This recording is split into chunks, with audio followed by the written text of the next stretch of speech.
right foot to Copy. Oh! Bang! That one goes down. Champions! He takes that chance. Aguero! Good morning, good afternoon, good evening, Sports Fans Network. I am the CHALL, and welcome to a new edition of Football Fan Files, where the latest fans and fan content creators come on board to SFN to speak about their club situations. Today, we're talking about Manchester United, the sacking of Erik Ten Hag, the impending appointment potentially of Rúben Amorim, and everything around Ineos and United as we head into the January transfer window in just a couple of months. And of course, we need a United fan to be our special guest. And of course, who better than Saeed TV? Saeed, what is good, mate? Big up to you. Thanks for having me on. And excited to talk about Rúben Amorim. And it's going to be an interesting talk and discussion. And looking forward to this. Absolutely. And thank you for also agreeing to make your debut on SFN as well. It's really good to see people like yourself. I appreciate it. No, it's an honor to jump on and give my opinion. And I love talking about football. I love talking about United. And it's an amazing one. I can't lie to you. Absolutely. So let's get started with the big issue, which of course the sacking of Erik Ten Hag, 14th in the Premier League, bottom half of the Europa League phase table, results wise and in terms of impending success. The facts are already there. It was borrowed time, especially after that second half against West Ham United. What were your initial reactions to the sacking of Erik Ten Hag? Did you expect it at the time? No, I actually didn't expect it at the time because I thought to myself he'd be given at least another couple of months because they didn't sack him in November. So in October, should I say? So that's why I was like a bit hesitant, etc. So for me, it was something I woke up to Monday morning very, very shocked. And pleasantly surprised, but I think it's the right decision. I think they had to make this decision, and ultimately, we need to move on from Erik Ten Hag. We need to build our own kind of foundations and become a proper team again, because we have been, falling a lot in this Premier League, especially in our league positions last 2 years. But we got some trophies along the way, which isn't too bad, but I think with all due respect, the way things have been going, I think we needed to kind of become an established club that has a style of play, a philosophy, a know-how. And I think Rúben Amorim is the next one to bring that. So we welcome him, and it's out with the old and in with the new. And I'm excited. It's a new dawn. It's a new era for Rúben Amorim, Yeah, absolutely. And obviously, we'll come on to Rúben Amorim in a second. Obviously, there is that other side to Erik Ten Hag that you talked about, the fact that you did pick up trophies along the way. He goes out of Manchester United with that record of all clubs having won at least one trophy in 7 consecutive seasons. There is that positive to look forward to Erik Ten Hag, and there has been stories, I think today via Sky Sports, or that I've seen on Sky Sports, that one of the pundits thinks he could be managing another club or a big club at some point soon. And there is some good clubs out there that he could go and manage and do really well at, especially in Europe, to give Europa League chance, Europa Conference League. But obviously the next chapter is Rúben Amorim, a 3-4-3 manager. I know people have done videos in the past, in the last 24 hours, 48 hours, about which players could be safe from Amorim, which players could be on the chopping block, like Scott McTominay was for Erik Ten Hag in his last season, which eventually became his last season. What are you thinking about the appointment of Rúben Amorim? Because from the looks of it, you've got a really good front foot manager who's a bit of a serial winner, especially in Portugal, who could be the next man to achieve major success post Sir Alex Ferguson. I think for me, it's something that, it's exciting, but also we have to be very, very careful in terms of, our expectations, because, it's a big job, and it requires a lot of effort. It requires a lot of know-how. And I think ultimately we've struggled with that, in terms of the last couple of years, especially after Fergie having a great manager like him. It was always going to be a difficult one. But we are looking to have this idea that, it's going to be a game where you have these young progressive managers and you have to get with the times right now.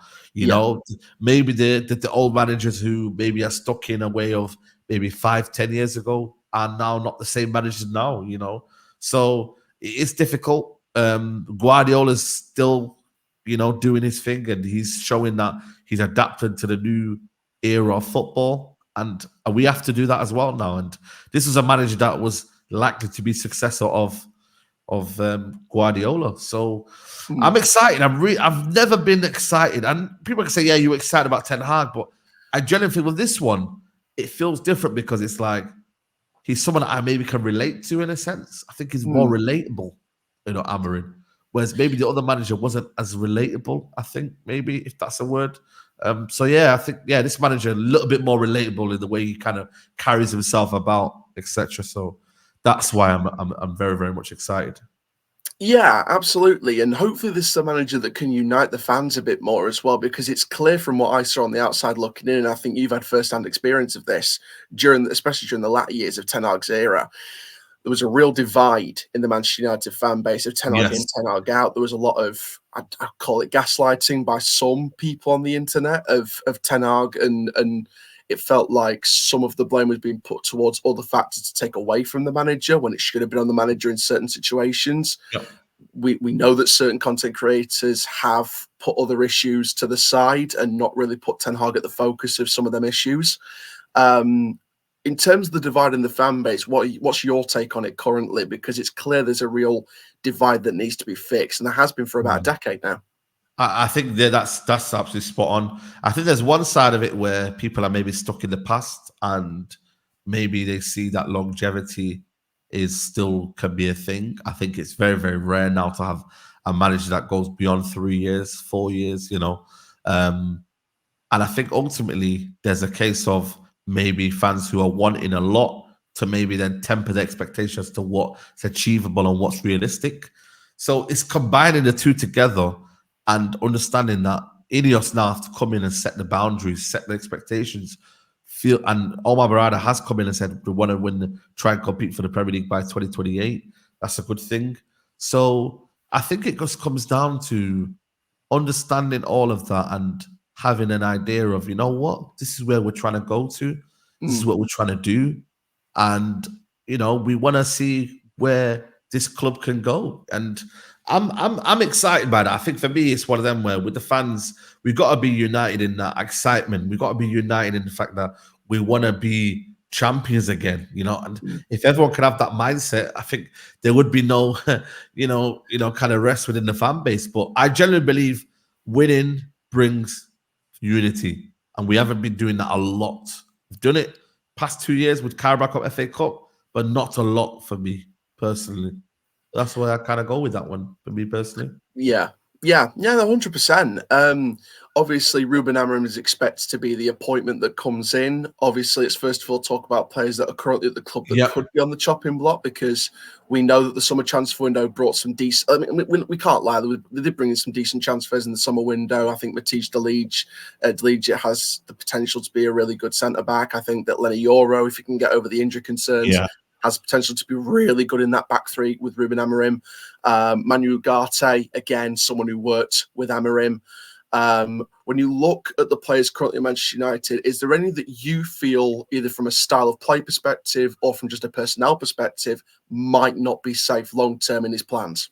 Yeah, I think Rashford and Bruno could be, because they've been part of a long kind of period in terms of maybe 2-3 managers where, it's now getting to the point now where do they become at the forefront of what we do? And they're the two most integral players in this team where the fan base, are split on and are divided on in that regards. So that's one thing there. But also just understanding that, we need to now move with the times. We need to understand that we need to build a team, and that team will come in with certain players having to make them uncomfortable conversations, like Shaw, Mason Mount, who's just come in, but again, Anthony, have to make these Ten Hag signings. Maybe the keeper's one of the keepers where maybe the manager might not like the way he is as a keeper. We don't know yet. So yeah, there's a couple of things. Maybe the centre backs are not good enough for what they want to do. You just don't know, do you? So it's going to be some very, very big decisions, and the manager has to align with maybe Ineos. Ineos align with the manager, work in tandem, and yeah, it's gonna be exciting. I'm looking forward to it though. It's something that you can at least look forward to with excitement rather than with caution, if you know what I mean. Yeah, 100%. And finally, from a players in perspective, we know there's quite a few players that could really work in this system. We know that there's been stories today that Victor Gyökeres has a release clause. We know Yes. that a winter transfer might not be likely. However, if you pay that release clause, there's a real opportunity that you could get him in January. We know there's other players in the market that work the similar system to Amorim. We know Bruno Fernandes, for example, who's already at the club, has learned the Sporting way before moving to Manchester United. We know that Rúben Amorim learned the Sporting way as manager. Is there any particular players out there that you think could be great signings either in January or in the summer? I think the Victor Gyökeres one, I'm not really willing to spend a lot of money on a striker when there's other positions that are priority. I think for me, midfield is key. I will look to address that urgently. Centre-back options, there are some at Sporting Lisbon, Inacio, Diomande, which are very, very good and short kind of signings.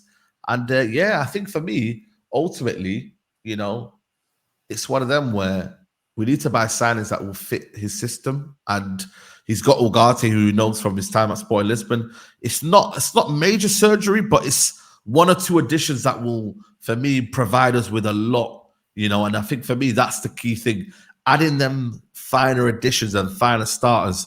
And I generally think we could be getting to some sort of good fortune. But yeah, just them key areas and adding. But you never know. With this manager, he might say, you know what? Get me Gyökeres because I know him and he'll play for me. And the manager will have to then say, right, cool, say less, and we have to move on. So yeah, it's interesting to see what he does and what he brings, you know. So yeah, 100 million%. Saeed, thank you very, very much for coming on to Football Fan Files, and it's been a real pleasure to have you on the show. Thank you very much. Appreciate it. Thank you for your time. Thank you very much, and thank you all for watching. Make sure you do like, comment, subscribe. Make sure you stay tuned for more content here on SFN. And for now, I'm the CHALL. Ta-ra for now, and that is full time. Right foot to copy. Oh, bang! That one goes down. Champions. He takes that chance. Aguero.